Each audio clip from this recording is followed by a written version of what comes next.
महाराष्ट्रात आज दोन बड्या नेत्यांच्या सभा झाल्या। लातूरच्या उदगीरमधनं प्रियंका गांधींनीही मोदी सरकारवर हल्लाबोल केला, तर मोदींनी कोल्हापुरातनं मोर्चा सांभाळला। पाहूया। दलित पिछड़ों का आरक्षण धर्म के नाम पर बांटना चाहती कि चंदा नहीं था, धंधा था, वसूली कर रहे थे। कश्मीर में आर्टिकल 370 वापस ले आएंगे। उनके उम्मीदवार देश भर में घूम के कह रहे हैं कि दे दो हमें 400 सीटें, देखना हम संविधान भी बदल डालेंगे।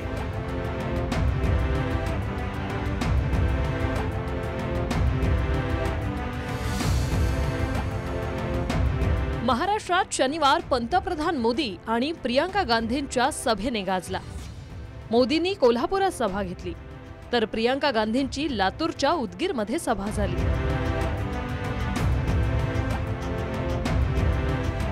कोल्हापुरातून मोदींनी पुन्हा आरक्षणावरून काँग्रेसवर हल्लाबोल केला। एससी एसटींचं आरक्षण मुस्लिमांना देण्याचा काँग्रेसचा डाव असल्याचं मोदी म्हणाले, तर इलेक्टोरल बॉन्डच्या रूपात देणगी घेण्यावरून प्रियंका गांधी भाजपवर तुटून पडल्या। कर्नाटका में कांग्रेस सरकार ने ओबीसी कोटे में जो 27% आरक्षण है वो मुसलमानों को देने के लिए उन्होंने क्या किया, रातों रात एक कागज पे थप्पा मार करके सभी मुसलमानों को ओबीसी बना दिया रातों रात। और इसके कारण वो ओबीसी का जो कोटा था उसके हकदार बन गए। संविधान बदलकर दलित पिछड़ों का आरक्षण धर्म के नाम पर बांटना चाहती। ओबीसी के आरक्षण पर यह डाका क्या कभी कोई बर्दाश्त कर सकता है? क्या आप बर्दाश्त कर सकते हैं क्या? जिन जिन लोगों से इन्होंने चंदा लिया था, पहले उन्हें डराया धमकाया, उन पे रेड कराई, छापा लगवाया। जैसे ही उनसे चंदा लिया, छापे बंद, केस बंद। गुजरात में जो पुल गिरा था उसको बनाने वालों से चंदा लिया। जिन्होंने आपकी कोविड वैक्सीन बनाई उसको बनाने वाले से चंदा लिया। किसी को नहीं छोड़ा, क्योंकि चंदा नहीं था, धंधा था, वसूली कर रहे थे। अब कांग्रेस का एजेंडा है कि वो सरकार में आने के बाद कश्मीर में आर्टिकल 370 वापस ले आएंगे। क्या आप ऐसा करने देंगे कि इनकी सरकार बनी तो ये लोग सीएए कानून रद्द कर देंगे? क्या ये देश उनको करने देगा? और अगर करने जाएंगे तो उनकी हालत क्या होगी, उनको पता है क्या? उनके उम्मीदवार देश भर में घूम के कह रहे हैं कि दे दो हमें 400 सीटें, देखना हम संविधान भी बदल डालेंगे। संविधान क्यों बदलेंगे?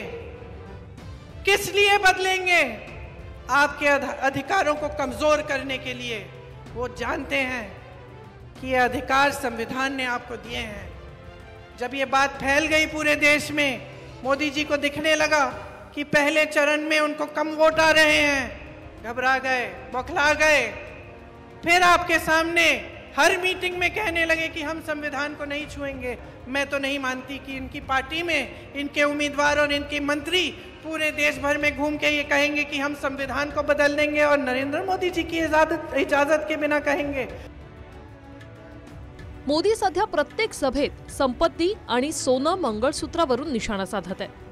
काँग्रेसची नजर जनतेच्या संपत्तीवर असल्याची टीका मोदींनी केली, तर प्रियंका गांधींनी 5 किलो रेशनवरून मोदी सरकारला घेरलं आणि बेरोजगारीवरून सवाल केले।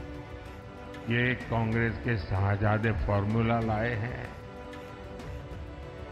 आपके न रहने के बाद आपकी पैतृक कमाई में से आधा हिस्सा कांग्रेस इनहेरिटेंस टैक्स लगाकर वसूल करना चाहती है।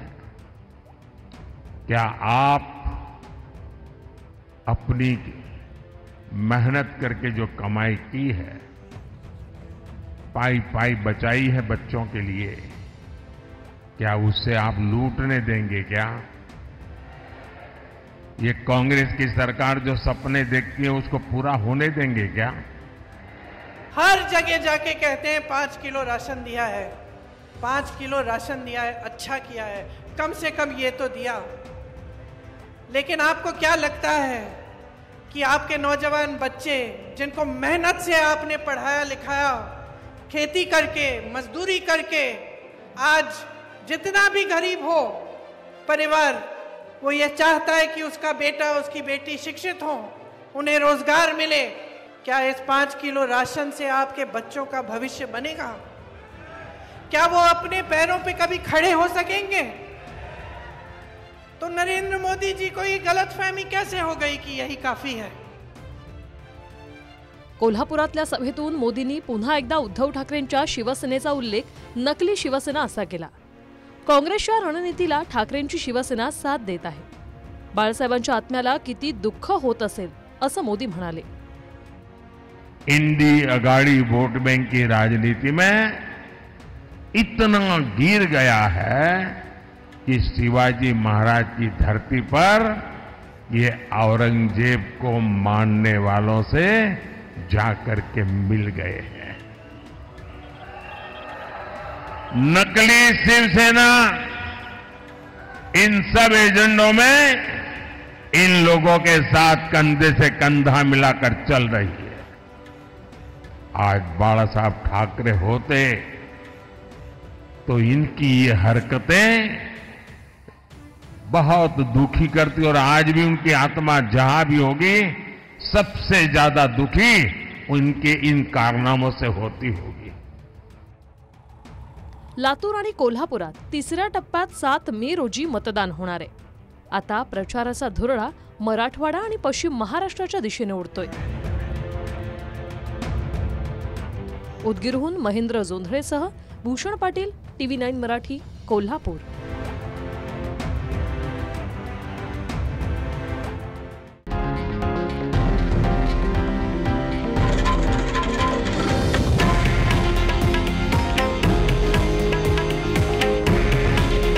हे आहे देशातील नंबर 1 न्यूज नेटवर्क आणि आपण पाहत आहात TV9 मराठी। काळजी तुमची, हित महाराष्ट्राचं।